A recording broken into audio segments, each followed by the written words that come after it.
the next best thing, but not quite me. Yo, what's going on, guys? My name is Xaver, and in this video I will be showing you the effect that you have just seen in the intro. But before we actually get straight in the video, make sure to be subscribed if you like my content. It helps me out a ton. It's free and you can change your mind always later on. But yeah, I don't want to talk too much. Let's get straight up into this tutorial. And yeah, we can already start by putting in all the stuff we need. So first of all, we're going to start out by importing our song. All right, and once you have your song imported, as you can see, it looks like this for me already. It's like basically a reverb sound effects, and if you want to have that, then make sure to comment down below if you want to have a tutorial on that. I'm just going to quickly show you what this basically is. It's just like a reverb effect. So yeah, basically like that, and we're going to also add some sound effects to fix that. Once you have that done on your song, what I want you to go ahead and do is just mark your beat. Right, so and once you have that, what I want you to go ahead and do is do another video track and then just import the clip you're going to be using. So just like that, once you have your clip imported, what I want you to go ahead and do is make sure you have this little sound gap. Maybe you have a good song. Make sure just degab for the build-up. Our build-up is going to be 61 frames. And yeah, so make sure to go from the beat, go 61 frames to the left. So just like that, once you have that done, make sure to mark that as well.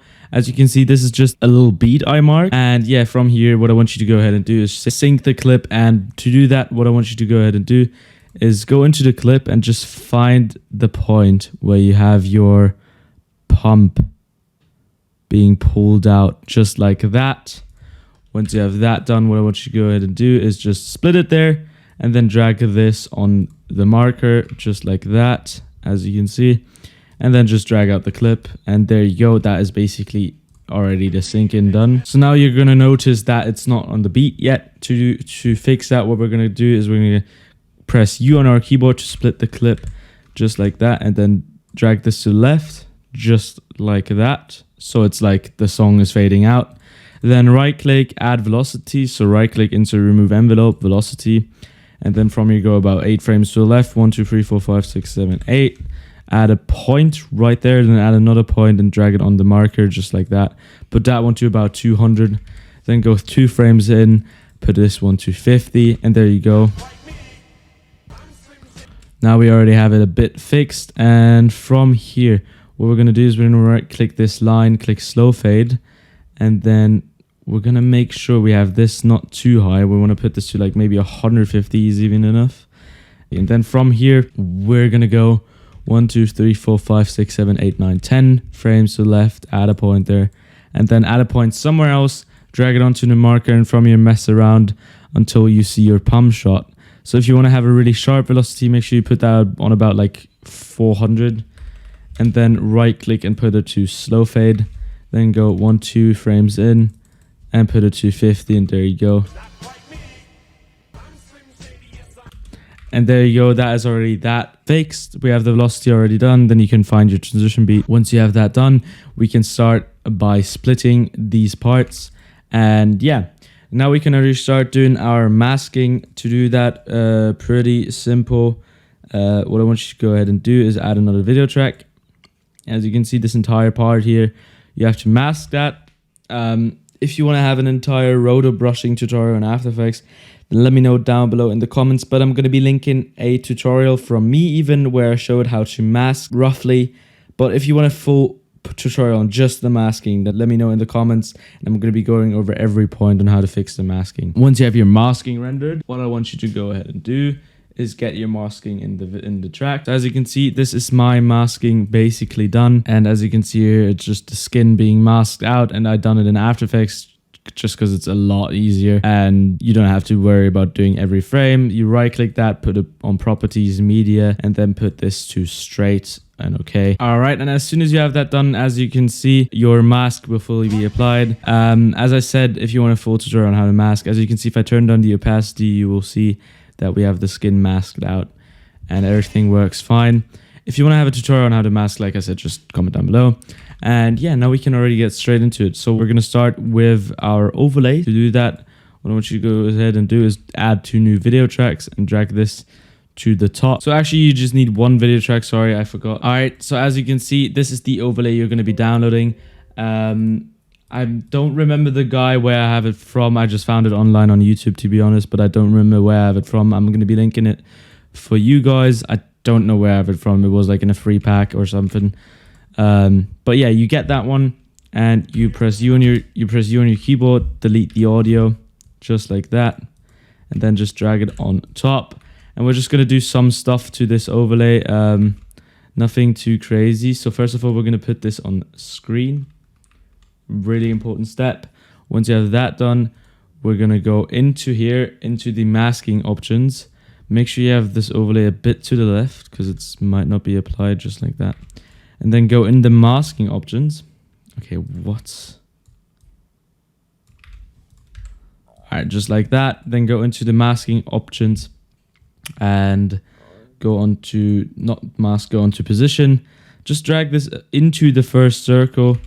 Make sure you drag this to about the middle of the clip, and then go to the end and just put it to restore. So we don't want to have it this much in. So what we might go ahead and do is go to this keyframe back and just put it like that. I feel like that's fine as well. And yeah, then we already have a base to work with. So first of all, we're going to start with the background. So just go on effects, and I'm going to be linking an impact, which is called bullet impact. You just add that one. I'm going to be linking it for you in the description. It's called bullet impact. You add that to the background, not the overlay or not the mask. Really important, just the background. And now we're going to apply some stuff here. Now we're going to start by adding a shake. All right, just drag on the default value and then just put this to about 12. Make sure you have motion blur on 1.5 thousand. Turn off X shake completely, and then turn off the Y shake and enable the Y wave amplitude to about 0025, just like that. And then animate the amplitude, go to about the end, and make sure it starts like in the middle. Right click the last one, put it to fast fade. Right click the middle one and put it to slow fade, just like that. That is our shake fully applied already. Now if I pre-render it, we have that done. Now we're going to work on our blur mode curves to have a better experience on seeing the background. I would just put this on the solo track real quick. So now we just see the background. And now we're going to start adding our warp transform, just like that. And you're going to put on the default value, and already put this to 1.250, just like that. Animated, then make this a little bit bigger. And then put this to about like here to the right, and then go to the same keyframe where you have your shake starting, and then put this to 1000 here. Then drag this a little bit to the left, and then go to the end, and then if I scroll down, and then put this to 1000 again. Then right click this frame, put this one to smooth fade, this one to fast fade, and this one to smooth fade, just like that. And we have that done. So yeah, once you have that done, we can also add our black and white effects. So what we're going to be adding is a 75% black and white, and we're going to be adding a VHS. Just add the normal VHS value on here. Put disable the tape image. Put the green blur a little bit less, and put the red blur a little bit higher, just like that. And then we are already done with that. Then make sure you put the opacity to about 81%, something like that. Just put it a little bit down. And that is our background effects done. So we're not going to be needing more for our background. Yeah. Then just go disable the solo track again. Now we can pre-render this, how it's going to look. And yeah, now we can start working on our radial overlay. For this, you're just going to be needing some effect. All right, and for our overlay effects, what I want you to go ahead and do is go on our build up, Control Z on that one, right click, click selectivity, pace, event attributes, click video event effect and keyframes. Click on it and click OK, and it's just going to apply all the effects. Now we're going to get rid of two things. We're going to get rid of our VHS and the black and white. And there we go. Then we already have our overlay done as well. Now we're going to work on the last thing, obviously our mask effect. And yeah, to do that, what I want you to go ahead and do is go back to the background, Control Z, and do the same thing here. So we have our blur mode curves applied here, and we can already get rid of some things. So we're going to get rid of the VHS, obviously. We're going to get rid of the black and white. We're going to get rid of that, and the rest is fine actually. And yeah, now we are going to apply some effects, which I'm going to be showing you right now. So the first effect we're going to apply is Rgb Edges from BCC. So just apply that and then copy the values I have. You're going to put this to 45. You're going to put this to 50.60, just like that. You want to put this to about 10, just like that. And there we go. That is our Rgb edges done. The second last effect, glow edges. So you apply that to the mask. You want to put this to 1000 and you want to have this on 0.005. Just like that. You want to make sure you have this exact color code that I'm going to be showing you here. All right, and once you have the glow edges done like that, what we're going to do is we're going to add some rays. So just look for S_rays and just add them on the mask. And then make sure you have the length on about 250. Maybe you can increase that a little bit more. Make sure the brightness stays on thingy. And then just put this to some purple. Just like that. And that is our rays done. There's a lot of better mask effects you can do, a lot of stuff that I have in mind that I could add to this, but I feel like that fits it the best, especially if we're talking about the background. But yeah, once you have that done, we are already kind of done. If you want to have the impact, I'm showing this impact in all of my tutorials. If you want to have that impact, just download it, Xaver Flash 1. It's also in description. You can apply that impact. And yeah, then we can also apply the build up that Dignal has made, which you can also download in the description. It's called all-in-one build up, and then you just solo track this and look where the syncing is, and there you go.